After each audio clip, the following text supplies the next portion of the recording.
Bonjour à tous et bienvenue dans cette nouvelle vidéo, cette fois-ci consacrée à la philosophie et plus précisément à la démarche philosophique. Donc je précise avant toute chose que c'est des déductions que j'ai faites à partir de mes lectures et à vous de prendre ce que vous avez envie de prendre de ces explications. D'abord, c'est important de revenir à l'origine du terme pour comprendre et définir un cadre et savoir de quoi on parle. Donc la philosophie, le terme philosophos est d'origine grecque et veut dire ami ou amoureux de la sagesse. Pour moi, ça désigne déjà le fait d'aller dans une direction, de suivre une voie. Et le terme philosophie était connu avant l'époque socratique, mais c'est surtout à travers les textes de Platon et donc les dialogues de Socrate qui s'est popularisé. Socrate donc avait différentes techniques dans ses dialogues et ses échanges, mais il utilisait principalement la dialectique, donc c'est-à-dire l'art de poser des questions, et également la question de poser les définitions des choses, c'est-à-dire d'aller vraiment à l'essence même des termes. C'était les bases de l'approche de Socrate, on va dire. Donc l'idée, c'était vraiment de déconstruire le discours, de déconstruire les concepts pour aller véritablement à l'essence des choses. C'est de là qu'est né ce qu'on appelle donc la maïeutique, c'est-à-dire l'art d'aider l'âme à accoucher d'elle-même. C'est un peu là-dessus que Socrate était spécialisé. Et donc il échangeait beaucoup avec ses sophistes et il leur faisait dire véritablement ce qu'il voulait dire parfois. Parce que il y a des moments où ils étaient vraiment dans des concepts très intellectualisés.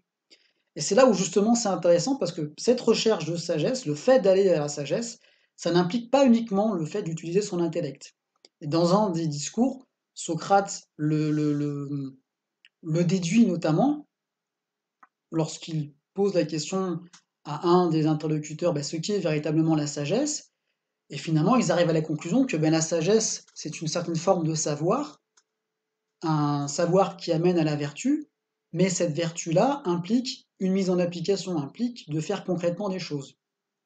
Ça veut dire déjà que, effectivement, le fait d'aller vers la sagesse, ce n'est pas uniquement qu'une démarche intellectuelle, c'est aussi faire des mises en application et faire concrètement des choses. Et pour faire concrètement des choses, il faut aussi suivre ses valeurs, ce qu'on ressent. Et il faut peut-être aussi avoir une perception de ce qu'il y a au-delà du champ de ce qu'on perçoit, justement. Et là, je viens de vous décrire les 4 fonctions psychologiques de Jung. La pensée, le sentiment, la sensation et l'intuition. Et si vous avez vu la vidéo consacrée au type psychologie, donc aux 4 fonctions psychologiques et à l'ombre, eh bien vous savez qu'effectivement, pour utiliser ces 4 fonctions psychologiques, il faut faire un travail sur soi, parce qu'il va falloir faire un travail sur l'ombre, vu qu'il y a toujours une des 4 fonctions, pardon, qui peut être bloquée dans l'inconscient.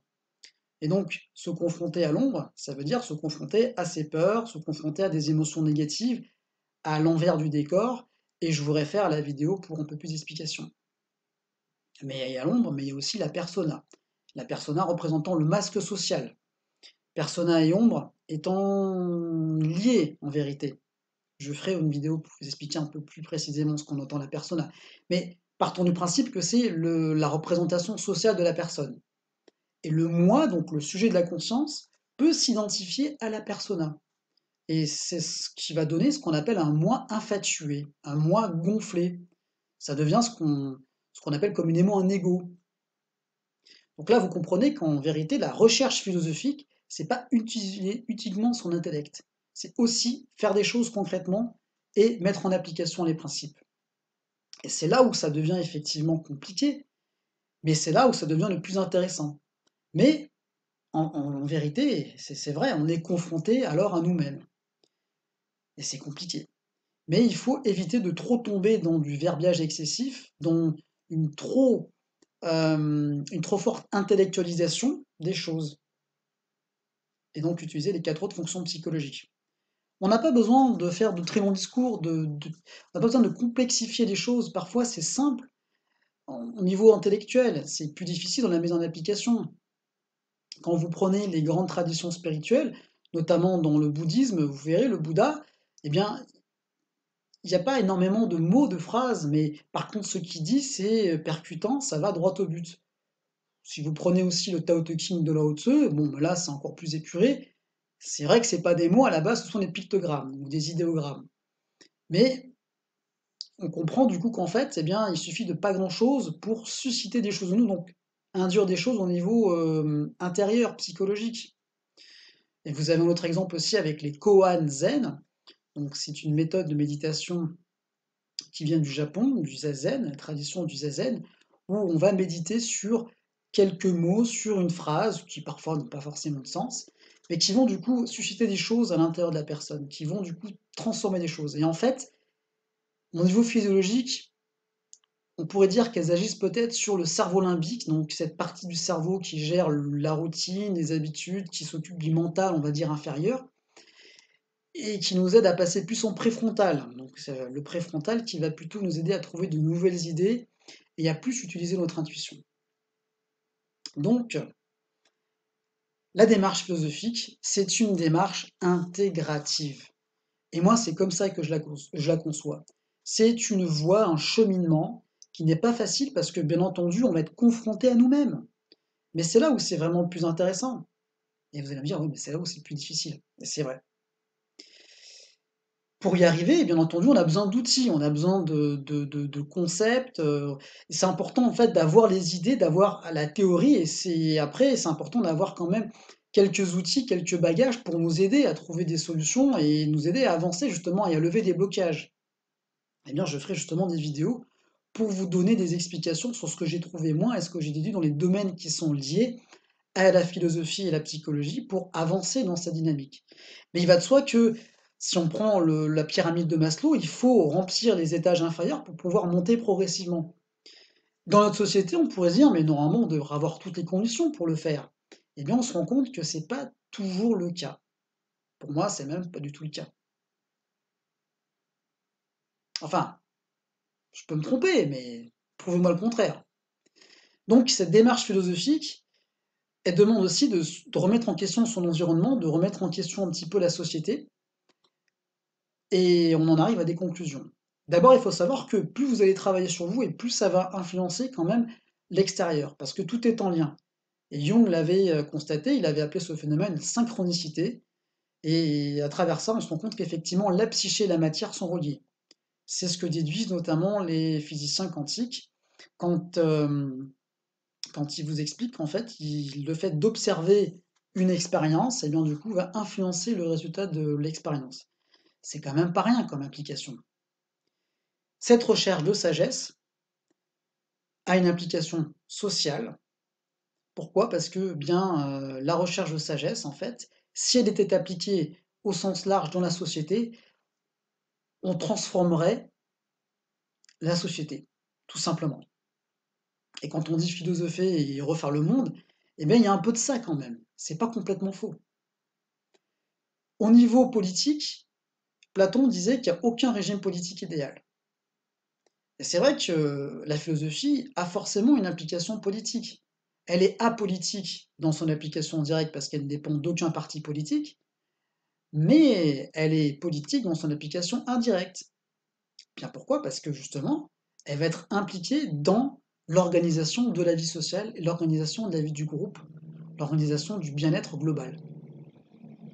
Et qu'on peut se demander si effectivement elle est vraiment mise en application aujourd'hui quand même. Vous allez me dire, mais bon, d'accord, c'est intéressant tout ça, mais alors qu'est-ce qu'il faudrait faire? Eh bien, Platon, pour revenir à Platon, disait que dans sa République, il faut mettre en place un système où justement l'élite de la nation, c'était pas forcément ceux qui dirigent politiquement, mais ceux qui sont en haut de la pyramide, qui donnent l'exemple, doivent être des philosophes. Ils doivent aller vers la sagesse. Et ça nivelle tout vers le haut. En soi, c'est simple, hein. Et puis là, vous allez me dire aussi, mais d'accord, Patrick, mais c'est très idéaliste, ça n'existe pas. Oui, c'est vrai que c'est très idéaliste. Mais il y a peut-être des pays qui l'ont mise un petit peu en application. Vous prenez par exemple le Bhoutan, où la qualité de vie est vraiment supérieure. Je pense qu'en Inde, à une époque donnée, c'était quand même aussi, très intéressant, hein, à ce niveau-là. Et en Thaïlande aussi, il y a encore des exemples, qui montrent qu'effectivement cette, spiritualité est toujours là, en fait. Et en fait, le pouvoir des entre guillemets, «l'importance qu'ont les moines» est au-dessus du pouvoir royal. Chez nous, on avait les druides a priori, hein. Les druides étaient considérés comme des philosophes et ils étaient au-dessus de la caste des nobles et des guerriers.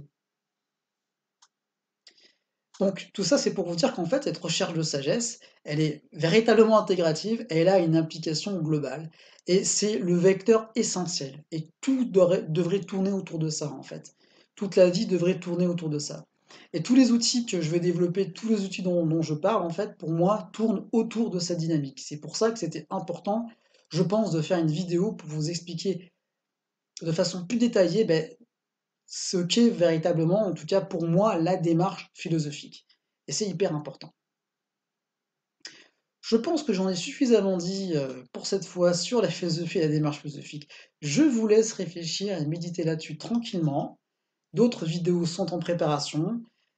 Je vous dis donc à très bientôt, et puis bien d'ici là, philosophez bien.